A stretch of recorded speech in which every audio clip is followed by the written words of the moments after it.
Yeah! Hurrah!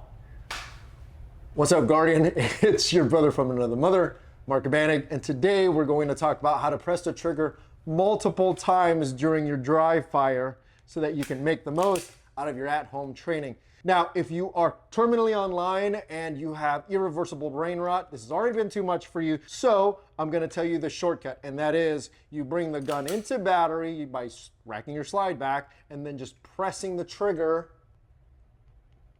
as fast as you can to the wall. Now, the question is, how do I press the trigger multiple times when I dry fire?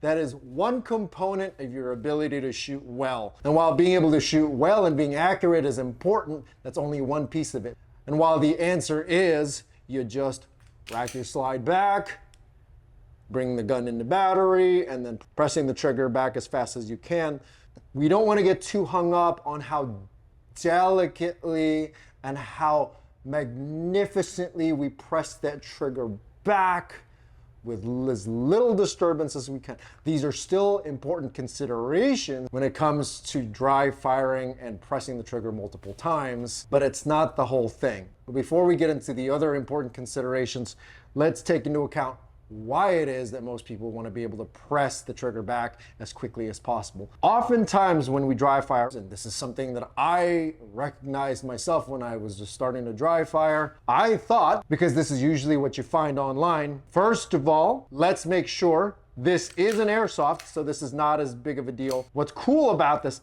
particular airsoft pistol is that it's modeled almost one for one with the exact details to a Glock 19X. It functions fundamentally the same and has about the same dimensions as that. Now we're trying to press the trigger back as quickly as we can because we want to simulate a situation in which we have to press the trigger potentially in a defensive situation, because realistically we're not going to be able to stand and deliver when it comes to actually addressing a target before us when we're trying to defend our life. We want to be able to press that trigger as quickly as we can, as accurately as we can as possible, and do that at home so that we can get the reps in. And we want to do this without having to use special tools or special mechanisms and buy extra things, because like me, you're probably broke and a $150 toy gun is probably a really nice way of being able to practice at home without having to go to the range and spend all that money to go to the range, buy bullets, and do all of those things every single week, maybe twice a week, to get any good proficiency in. Being able to practice at home and being able to press the trigger back as many times as possible to simulate being in a scenario where we have to do that is a great way to train. Unfortunately, most of us have been conditioned to train in a way where we draw the gun. I'm going to take this out because it does have compressed air in it. We pull the slide back, we get into our position, we press the trigger back, and we hear that click. And then unfortunately, once we hear that click, we gotta rack the slide back again, reestablish our sight picture, press the trigger back, and do it all over again. And that's just not a sustainable and consistent enough way to get the reps in to be able to do it. Now, something I started doing, and this is by no means something that I learned, I picked this up watching guys like my friend Kevin, and then I started watching guys like Ben Stager, Joel Park, Matt Pranka, is that you can press that trigger back as fast as you want, as long as you know what you're looking for when you do this drill. What are you looking for? The important things to keep in mind when it comes to shooting is that obviously you want to have a good index, you want a good sight picture, and you want to be able to shoot accurately, and that you have a reference target in front of you so that you can see whether or not you're doing all of that well, and you bring these things together. First of all, you want to start with your grip. So do you have a good connection to the firearm? Do you have a good grip? Are you adequately relaxed in your strong hand or your firing hand? Are you adequately using your support hand to put all of the support and pressure and grip down and clamp down of your grip? Are you adequately locking the wrist on your strong hand to be able to provide a platform of support for the back strap of the gun or the beaver tail so that it doesn't move? Because our ultimate goal is to mitigate recoil enough so that we can consistently get the gun to return back into the same sight picture every single time without having to finagle with the firearm every single time. Now that you've established your adequate grip, now that you've established your index, because you can easily find your sight picture every single time, every time you bring it up to full presentation. Maintaining all those elements, are you able then to press the trigger back with as little disturbance on that sight picture and your index as you can? That's why it's not just about whether or not you can press the trigger serenely and beautifully.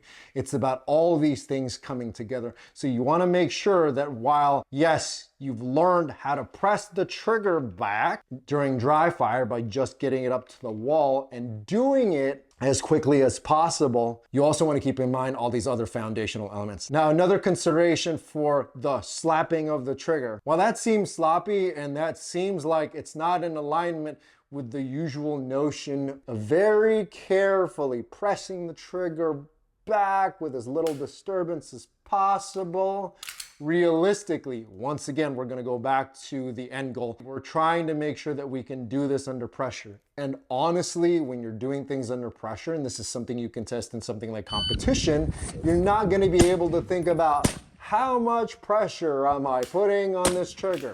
Am I pressing this trigger back slowly and precisely? Am I doing it in a way where my sight picture is not being disturbed? You're just going to deliver rounds on target as quickly as possible. That is why I like having this airsoft pistol, because it gives me a little bit of that feedback when I do it.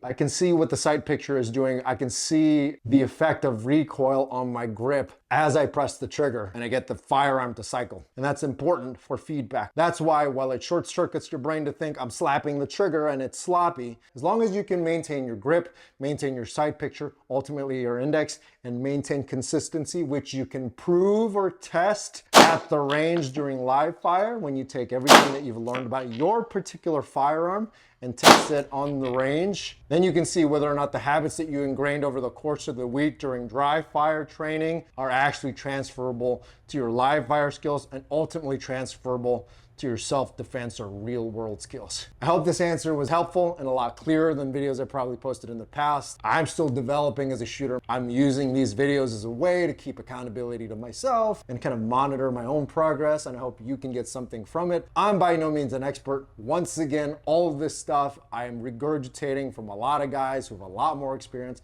and a lot better than I am, so check them out. There's so many guys out there that are a hell of a lot better than I am and a lot more trained than I am. So go ahead and check them out, and hopefully I haven't bastardized any of the stuff that they've said, and they're probably a lot better at explaining these things than I am, because I'm figuring this stuff out as I go. But I want you to be able to see these things as I'm developing and learning them, because I, like you, am just your average worker bee who comes home, doesn't have a lot of time to train, has to make the most out of his training, doesn't have a lot of money to spend on bullets, ranges, and the drive to get there, as well as the time to take away from family. So I hope this is something beneficial to you and something that you can use.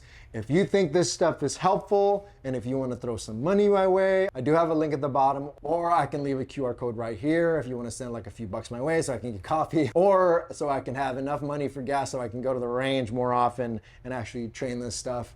Or you can just keep that for yourself. Anything helps.